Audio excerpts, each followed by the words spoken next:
Hey guys, what's up? It's Nate.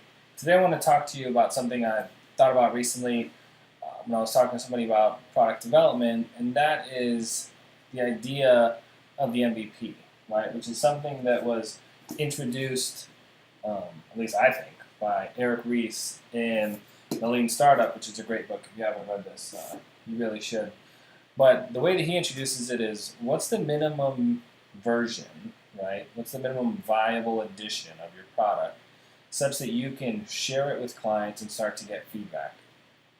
And I think it's a really powerful concept because it shifts the dynamic on how you think about the work that you do. And instead of thinking about it as, I need to make something that's perfect, I need to make something that I can give to someone so that they can give me feedback, so I can make changes and better stick to the path that will deliver value to them, right? So instead of spending 6 months or 6 years with the old, let's say, waterfall approach to development, where you'd spend a tremendous amount of time up front, try to document everything, figure out everything that this thing needs to do, and then go build it, you take a much more agile approach where it's more iterative, right? There's smaller sprints that lead to outcomes that you can then take to your client base, take to your customers, take to your colleagues, get their feedback on, and the things that need to be changed, you can tweak them in a much more rapid fashion, right? Because let's say you're doing it every 2 weeks, you're doing it once a month, instead of doing it after 6 months of work. So what this does is really twofold. One, it prevents you from wasting a bunch of time and money, because if you're going down the wrong path with, let's say, a feature set, you can introduce the idea of that feature set, let's say, before it's fully built out, to a client or a user group, see what they think, and if they're just totally not interested, it's not going to help them, you can just kill that whole set and move on to something else. If you didn't take the time to get that feedback, you could potentially waste a lot of time, a lot of money going down a path that doesn't really add any value to the client. So that's one thing, right? The other one is that it sets you up to be more receptive to feedback in general, right? Just think, if you spent 6 months or 6 years building something and you showed it to someone, and then they started to tell you, well, what about this or what about that? I don't really understand this. There are other people that are doing that. You know, the amount of emotional baggage that comes with that amount of time and money invested into something, it'd be very hard to be objective when it comes to that feedback. But if I've been working on something for a day, 2 days, 2 weeks, and I show it to you and say, hey, what do you think about this? And they're like, yeah, not really sure about this piece or this piece. I really like what you're doing over here. Okay, well, 1, 2 days, 2 weeks worth of work. All right, well, let me think about this a little bit differently. Let me maybe move down a different path. But everything you're building it so that you can get feedback on it, so you can understand, am I doing this the right way? So what I want to introduce is the idea of expanding that outside of the product development realm and turning it from MVP to MVE, and the E meaning everything. So minimum viable everything. So anything that you're doing from a work standpoint, right, I think can fit into this paradigm. So one example is, let's say you're building a report. Let's say you're an analyst, you're building a report. I ask you to go build a report of historical client sales, right? And you go back and you're working on the report. As soon as you start to pull it, you're going to have to put your own assumptions against what I requested. So there's two ways you can do this. You can take the paragraph or the few sentences or the brief email that I sent you that kind of outlined what I want. Assume that that is all inclusive, right? And build the whole report, format it, pull the numbers, do the calculations, and then send me the final product. Or you can start on it, maybe put together the framework, some of the basic calculations, directionally where you're going, and say, hey, Nate, do you have 5 minutes? Because I just want to run this by you. I want to run the report by you so you can see my approach, because I've got some questions here and there, right? I mean, I don't think that I would be offended by that. I haven't been offended by that. I don't think your boss would be offended by that. I don't think your colleagues or coworkers would be offended by that either.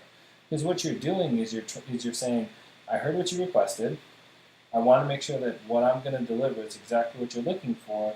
So can you spare 5 minutes to just run through this really quickly so you can see what I'm doing, and you can help me pivot if I'm doing something wrong, or frankly, if the requirements aren't accurate.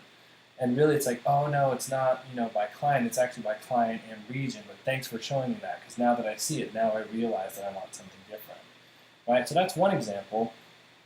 Another one came up recently and is in regards to documentation, right? So one of my colleagues was putting together how-to documentation for our products, and the goal was she was going to put together 6 different packages of documentation and then try and train a colleague on it. And that's one approach, right? It makes sense because you're in that mode, so why don't you just do it all?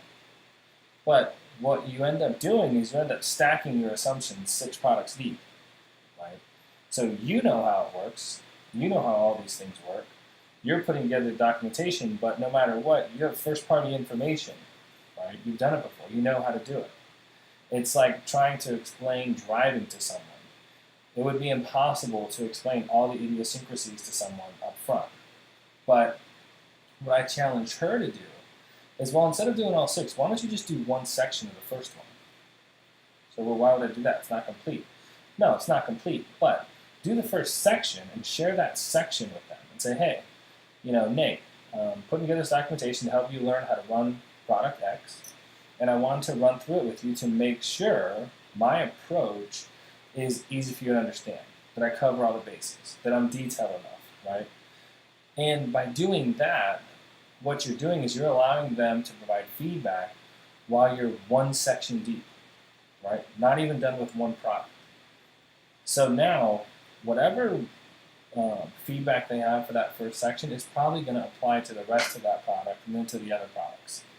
But now you know, oh yeah, well I was missing this level of detail.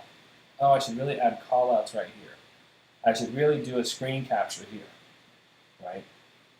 But you learn that after doing one section and spending 10, 15 minutes with someone versus spending days and days to build out 6 how-to documents just to realize that all of them are slightly less detailed than they need to be, and really what you need to do is go back and add screenshots to all 6 of them, right? So that's another example. And then the final one is just when it comes to content, right? And I struggle with this, you might struggle with this too, but when it comes to putting out videos or blog posts or any of these things, it's very easy to get wrapped up in, oh, it needs to be perfect, I need to invest all of this time into it. But really what the goal should be is just to get it out there. Get it out there, let people see it, let people react to it, and then just keep producing more and more and more. That's the best way to get feedback, that's the best way to learn, it's the best way to grow. So again, I think this minimum viable product approach expanded out to all aspects of creation, right? If you're working on something, think about what's the earliest point in which I have something that I can share to start getting some feedback, right? And think about it as an iterative approach. Nothing you ever do the first time is going to be right. And think about it under that framework. So now you're doing it with, okay, well, I'm going to work on this, and I'm going to go and I'm going to talk to John and see what he thinks. And then based on what he thinks, what Sarah thinks, and what Bill thinks, then I can tweak my design and move forward, right? But now, these people that have feedback for you, they're really your allies, right? They're helping you move in the direction that you want to move, right? So it's no longer an adversarial position. So think about that the next time you're creating something. Take that MVP approach. What can you do quickly to share with someone to get some feedback and iterate and then keep on going? All right, I hope you guys like this video. Catch you guys next time. See you.